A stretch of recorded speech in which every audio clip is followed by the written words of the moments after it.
오늘부터는 구약 성경 사무엘 상하를 강해하도록 합니다.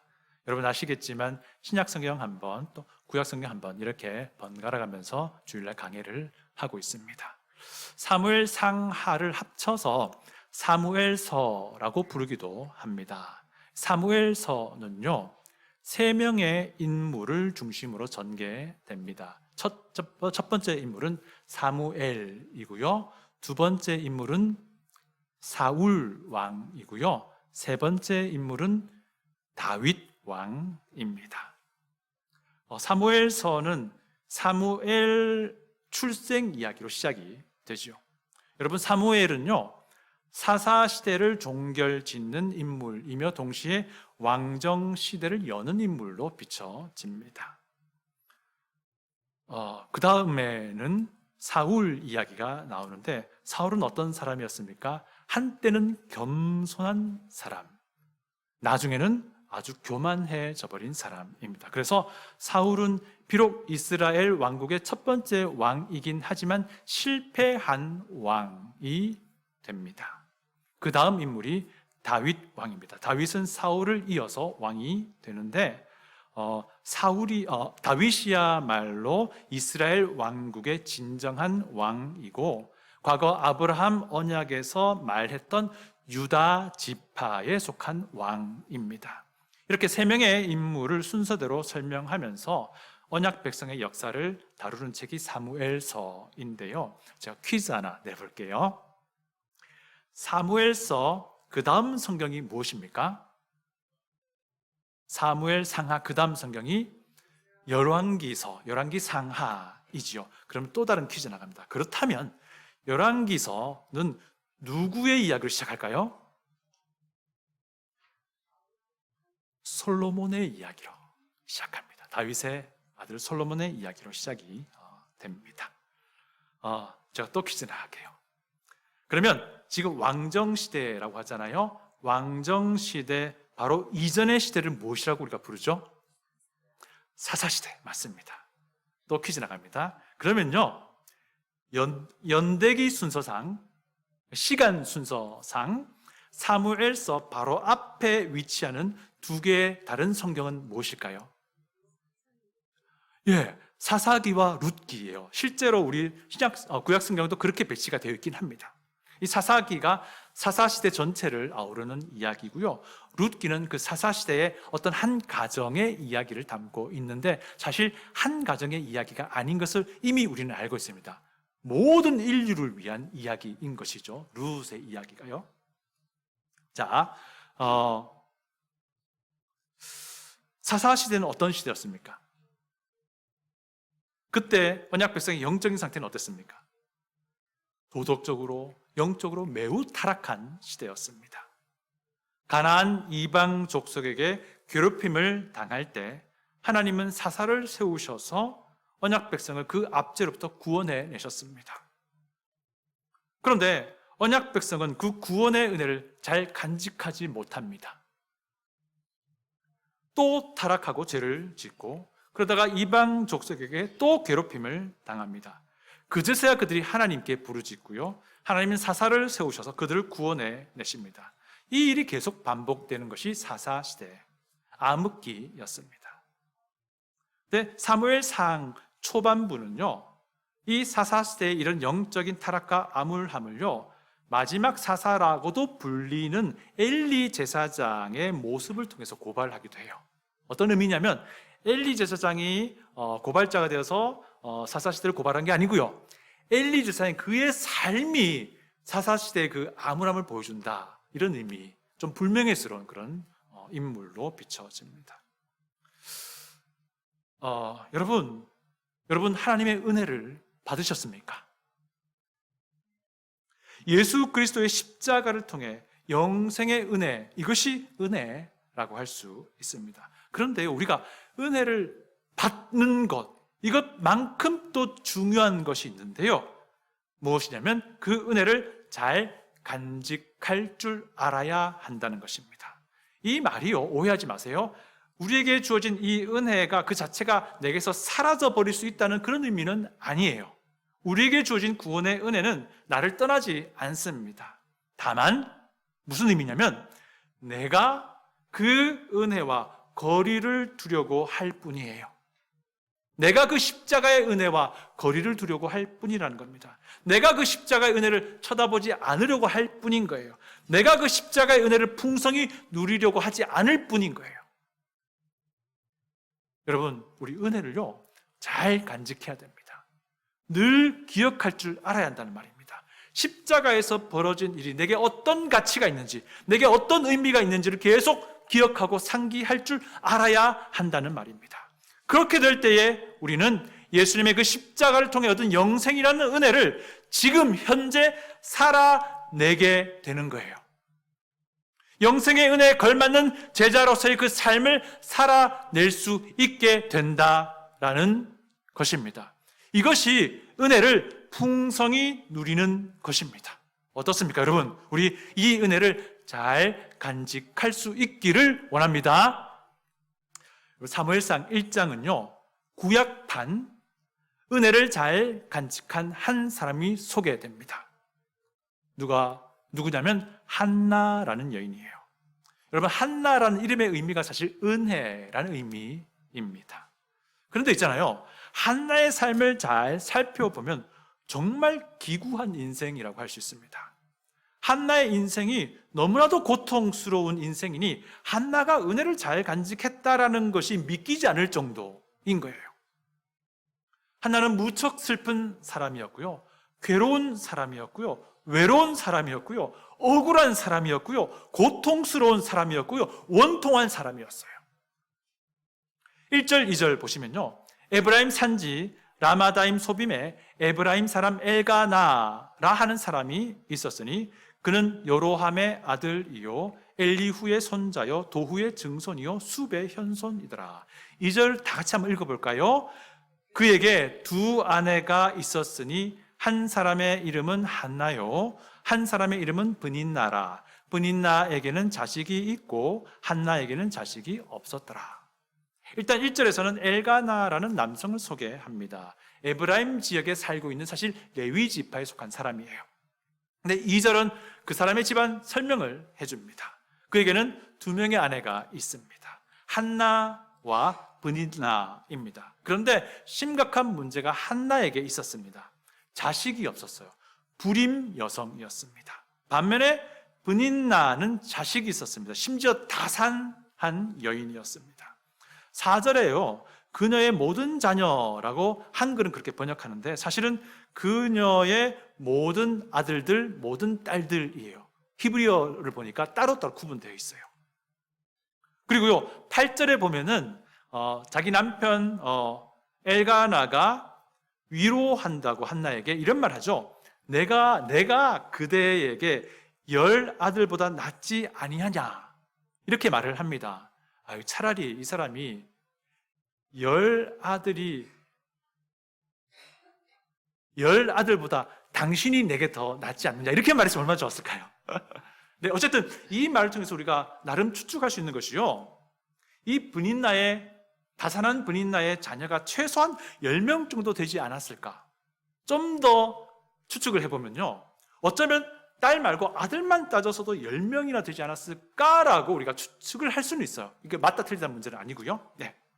2절을 통해서 우리는 엘가나의 두 아내, 그 한나와 브닌나의 특별한 관계를 또 알 수 있어요. 일단 한나는 불임 여인, 브닌나는 다산 여인.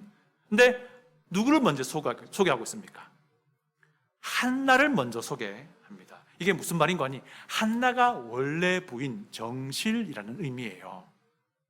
그런데 임신하지 못하니까 엘가나가 두 번째 여인을 또 데려온 겁니다. 그런데 이게 웬일입니까? 브닌나는 자녀를 많이 잉태합니다. 이 사실 하나만으로도 한나는 굉장히 괴로워 죽을 지경입니다. 왜냐하면 일단 공식적으로 불임의 원인이 누구에게? 한나에게 있는 것으로 여겨지니까요.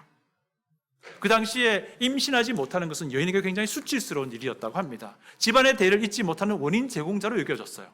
정말 원인이 어디 있든지 간에. 그래서 이런 상황이 벌어지면요, 보통은 다른 여인을 아내로 들여서 후대를 잇게 하는 것이 그 당시의 문화였다고 합니다. 한나는 정말 비참하고 슬픈 사람이에요. 그런데요, 한나의 비참함이 여기서 끝이지 않습니다. 한나는 매우 억울한 사람이기도 합니다. 매우 원통합니다. 마치 폭풍우가 막 몰아치는 바다 한가운데 빠져서 나올 수가 없는 그런 상황에 처한 사람이에요. 엘가나의 두 번째 브닌나를 보십시오. 다산의 선물을 엘가나 집안에 안겨준 브닌나는 어떠했겠습니까? 기세등등해졌습니다. 교만해집니다. 자기가 정실인 마냥 한나를 괴롭힙니다.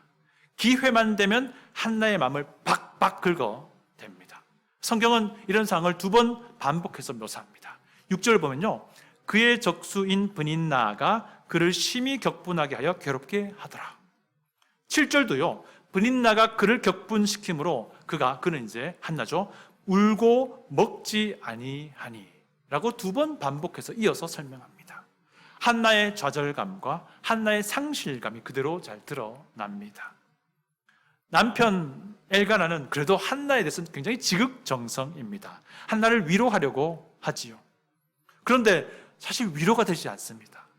오히려 상황을 더 악화시킵니다. 3절을 따르면요, 엘가나 가족이 매년마다 실로에 와서 하나님께 희생제물을 드리며 예배 드립니다. 그런데 4절도 보니까 이런 말이 있습니다. 엘가나는 제물의 분깃을 브닌나에게도 나눠주고 한나에게도 나눠줍니다.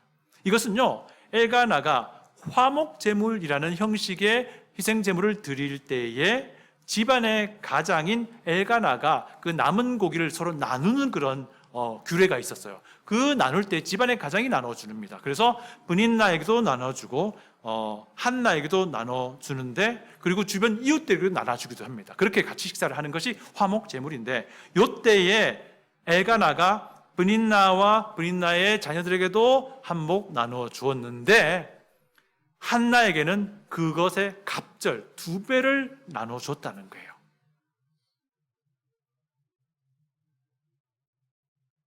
이것은 엘가나 입장에서는 그래도 아내를 사랑하는 그런 마음인 것은 사실입니다. 그런데 오히려 이것 때문에 실로에 올 때마다 교만할 대로 교만해진 브닌나는 한나를 계속 질투하고 괴롭히게 됐습니다. 남편 엘가나의 이 위로의 모습이 한나에게는 근본적 문제 해결이 아니었던 것이죠. 여러분 생각해 보세요. 한나는 반복되는 이 상황이 얼마나 괴로웠겠습니까? 자신을 질투하고 자신의 마음을 격동시키는 브닌나와 한 지붕에서 지내야 하는 것이 얼마나 힘들고 괴로웠겠습니까? 그런데요, 한나 역시 마음이 힘들 때면은 브닌나와 똑같은 사람이 되기가 일수입니다. 누구 하나 사실 의로운 자가 없는 그런 상황이 되었다고 볼 수 있습니다. 다산한 브닌나 보면 한나의 마음이 어떻겠습니까? 또 질투가 나겠지요. 마음이 혼란스러워집니다.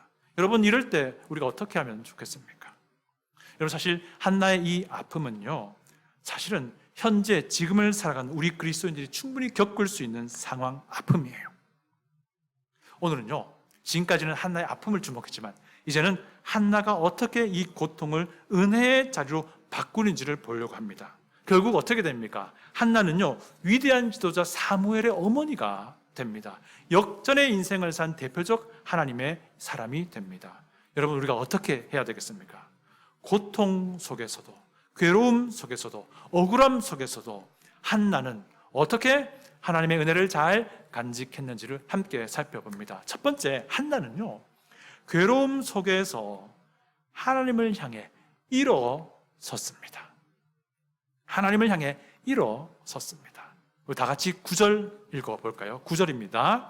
그들이 실로에서 먹고 마신 후에 한나가 일어나니 그때의 제사장 엘리는 여호와의 전 문설주 곁 의자에 앉아 있더라. 이제 8절까지는 한나의 문제와 한나의 비통함을 설명하는데, 이제 9절부터는 문제 해결을 말합니다. 여러분 생각해 보세요. 이건 화목제물을 나눠 먹는 자리예요. 브닌나든 한나든 이 화목제물을 나눠 먹는 자리가 어떤 자리겠습니까? 질투의 자리, 괴로움의 자리예요. 이 자리로 시작이 됩니다. 그런데 한나는요, 적어도 한나는 이 괴로운 자리를 더 이상은 괴로운 자리로 만들지 않기로 결정합니다. 평소 같았으면 이 고통스러운 식사 자리 자체를 거부하고 식음을 전폐하고 격분했을 텐데 이번에는 그렇게 하지 않기로 결정한 거예요. 대신에 한나는 불편한 식사 자리가 끝나고 그 자리에서 일어납니다. 한나가 일어났다라는 이 표현은요, 단순히 그 자리에서 일어났다는 행동만 의미하진 않습니다. 이것은요, 한나가 어떤 결정을 했고 그 결정을 실행한다는 의미를 가지고 있습니다. 한나가 무엇을 결정한 겁니까? 무엇을 실행한 겁니까? 한나는요, 지금까지는 울기만 했습니다. 격분하기만 했습니다. 단식하기만 했고요, 고통스러워하기만 했습니다. 자기 연민에 빠져 있기만 했습니다. 그러니 어떤 일이 벌어집니까? 더 울게 되고 더 격분하게 되고 더 고통스러워하게 되는 것입니다. 그랬던 한나가 이제는 이 모든 것의 해결자가 사람이 아니라는 것을 깨닫게 됩니다. 자기를 그토록 사랑하고 위로해 주던 남편 엘가나가 이 문제를 해결해 주지 못했습니다. 여러분 있잖아요, 우리가 고통 가운데 있을 때에 여러분에게 위로의 말을 해주는 사람이 있을 겁니다. 듣기 좋은 달콤한 말을 해주는 사람이 분명히 있을 겁니다. 그러나 여러분 기억하셔야 돼요. 그들이 고맙긴 하지만 그들을 의지하지 마십시오. 무슨 말인가 하니 그들을 하나님의 자리에 앉혀놓지 말라는 소리입니다. 한나가 일어나서 누구를 향해 나아갑니까? 하나님께로 나아갑니다. 사람이 아니라 하나님이 문제의 근본을 해결하심을 한나가 결정한 거예요. 그렇게 하기로. 10절을 보십시오. 한나가 마음이 괴로워서 여호와께 기도하고 통곡하며, 한나는 일어나서 하나님을 향해 나아갔고 그곳에서 무릎 꿇고 기도하기로 작정한 거예요. 그래서 고통의 자리에서 일어났던 거예요. 여러분 어떻게 보면요, 사람이 해결할 수 없는 고통은요, 사람이 해결할 수 없는 고통은 실상은 하나님이 주시는 선물입니다. 하나님이 주시는 선물입니다. 왜 그렇습니까? 그런 고통이 우리로 하여금 하나님께 나아가게 만들기 때문입니다. 만약에 이런 고통이 없었다면 한나는 지금처럼 이렇게 하나님께 기도하거나 통곡할 일은 없었을 것입니다. 그래서 고통은요, 하나님의 선물이에요. 그런데 이거 우리가 알아야 됩니다. 우리 그리스도인이라 한다면요, 이 고난과 고통을요, 하나님의 선물로 만들기로 작정해야 돼요.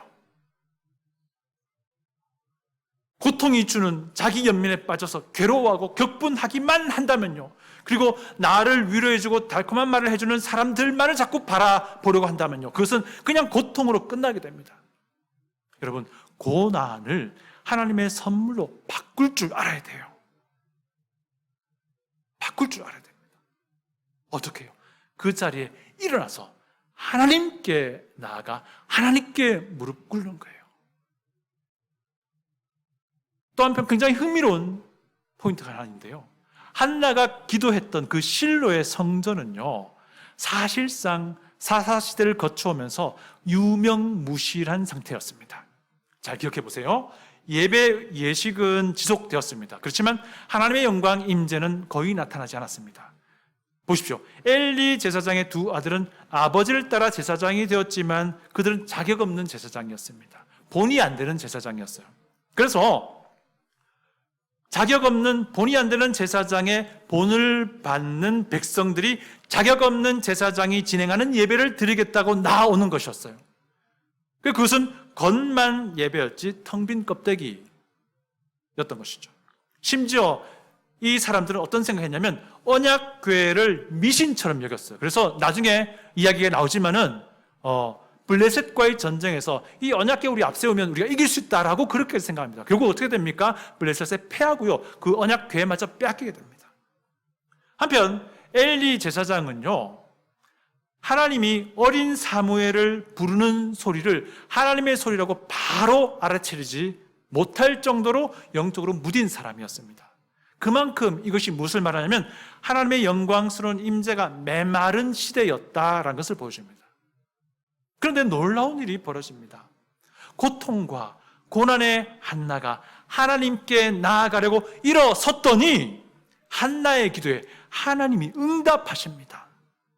한나의 기도가 울려 퍼지던 그 실로의 성소는 죽은 성소였는데 이제는 하나님의 임재의 영광으로 가득 차게 되었다는 겁니다. 우리 다 같이 11절의 한나의 기도를 읽어보겠습니다. 11절의 한나의 기도를 읽습니다.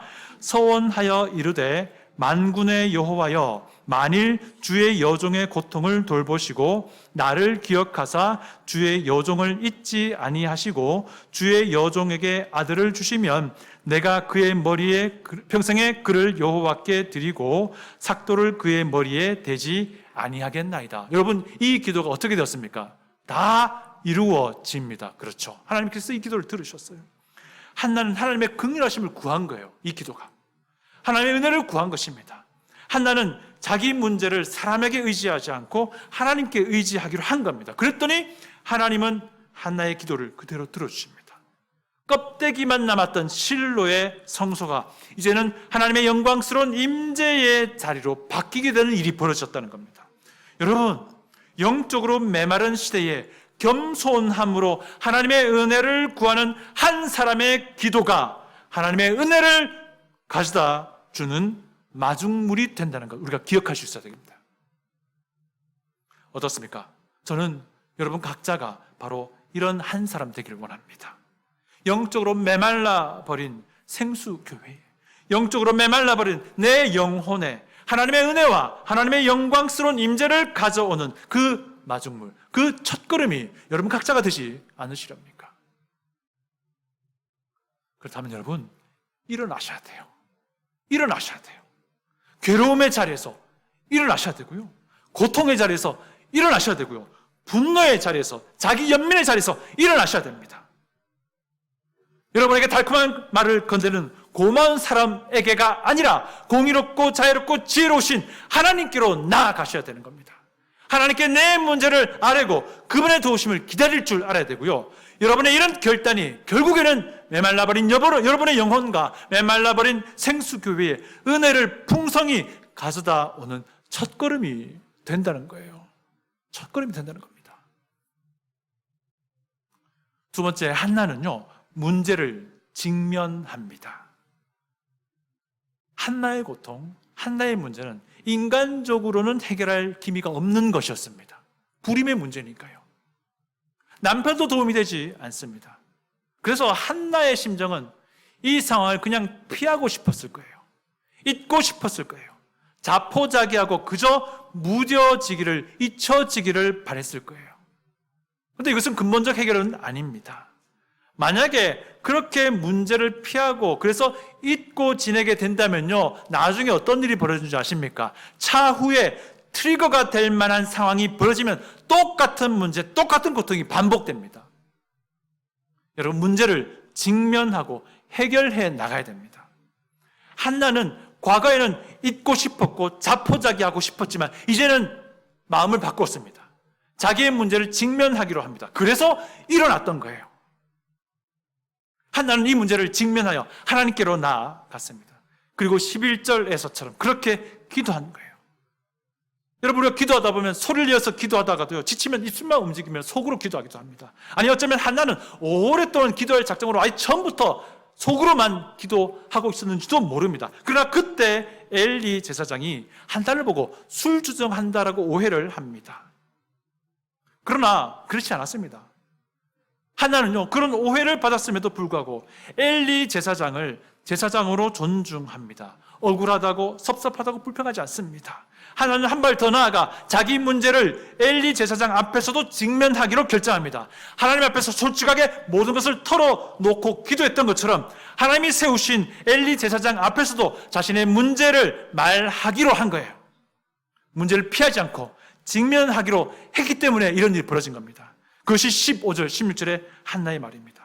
한나가 대답하여 이르되 내 주여 그렇지 아니하니이다. 나는 마음이 슬픈 여자라 포도주나 독주를 마신 것이 아니요 여호와 앞에 내 심정을 통한 것뿐이오니 당신의 여종을 악한 여자로 여기지 마옵소서. 내가 지금까지 말한 것은 나의 원통함과 격분됨이 많기 때문이니이다 하는지라. 여러분, 이 한나의 이 말은요, 엘리 제사장에게 도움을 요청하는 그런 말이에요. 비록 구체적인 대화가 오간 것은 아니지만 한나는 엘리 제사장 앞에서도 자신의 문제를 직면하고 도움을 구한 말이었습니다. 끝으로 세 번째, 한나는 믿고 나아갑니다. 한나는 실로 성전에 드디어 임재하신 하나님을 믿고 나아갑니다. 엘리 제사장에게 오해를 받았습니다. 그렇지만 엘리 제사장과 갈등 만들지 않습니다. 대신 자기 속마음을 털어놓고 이해를 구합니다. 그랬더니 엘리 제사장이요, 제사장이 할 수 있는 평범한 축복의 말을 건넵니다. 우리 다 같이 17절을 읽어볼게요. 다 같이 17절을 읽어봅니다. 엘리가 대답하여 이르되 평안히 가라. 이스라엘의 하나님이 내가 기도하여 구한 것을 허락하시기를 원하노라. 이 말은요, 제사장으로서 그 당시에 제사장이 할 수 있는 평범한 축복의 말입니다. 근데 사실 엘리 제사장은 신뢰할 만한 제사장이 아니었어요. 그의 두 아들 홈리와 비느하스는 망나니 같은 제사장이었습니다. 그럼에도 불구하고 한나는요, 엘리 제사장이 언약 백성의 하나님의 이름으로 평안히 가라. 이스라엘의 하나님이 내가 기도하여 구한 것을 허락하시기를 원하노라 라는 말을 선포했을 때 그 축복의 말을요, 엘리의 말로 듣지 않고 하나님의 말씀으로 받아냅니다. 그래서 한나는 금식을 중단합니다. 더 이상 근심하지 않기로 결단합니다. 18절 한나의 응답을 보겠습니다. 이르되 당신의 여종이 당신께 은혜 입기를 원하나이다 하고 가서 먹고 얼굴에 다시는 근심빛이 없더라. 여기서 당신께 은혜 입기를 원합니다. 때 당신은 누굽니까? 엘리 제사장이에요. 한편 엘리 제사장을 통해 말씀하신 하나님을 또한 의미하기도 하겠죠. 한나는요, 아직 이 기도에 응답받지 않았습니다. 아직 얻은 것은 없지만 하나님께서 들어주실 것을 믿고 그 다음날 일찍이 라마의 자기 집으로 돌아가게 돼요.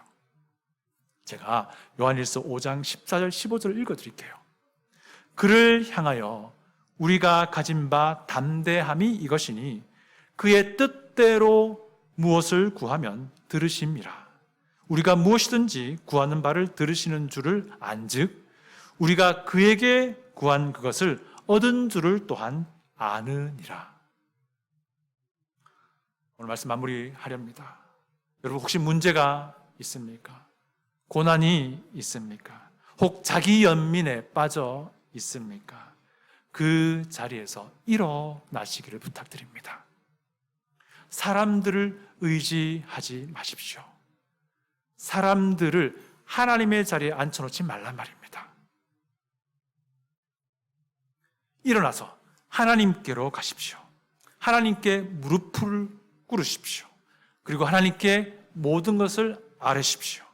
그렇게 할 때에 메마른 여러분의 심령과 메마른 생수교회에 하나님의 은혜를 끌어오는 마중물, 첫걸음이 될 것입니다. 여러분의 문제를 외면하지 마십시오. 잊어버려서 해결될 것이라면요, 그것은 애초부터 문제가 아니었어요. 용감하게 직면하십시오. 그래서 한 줄 한 줄 실마리를 풀어 나가십시오. 그렇게 되면요, 여러분이 실마리를 풀고 있는 것이 아니라 하나님께서 내 문제의 실마리를 풀어 나가시는 것을 보게 되는 경험을 하게 될 것입니다. 이제 하나님께서 해결하실 것을 믿고 나아가십시오. 주님의 뜻대로 구한 모든 것을 하나님이 들으시고 행하실 것이기 때문입니다. 여러분, 이것이 은혜를 간직하는 거예요. 이것이 십자가의 은혜를 바라보며 십자가의 은혜를 간직하는 것입니다. 이것이 구원의 은혜를 풍성히 누리는 삶입니다. 이런 삶이 우리 각자의, 우리 생수교회의 삶이 될 수 있기를 축복합니다. 기도하겠습니다.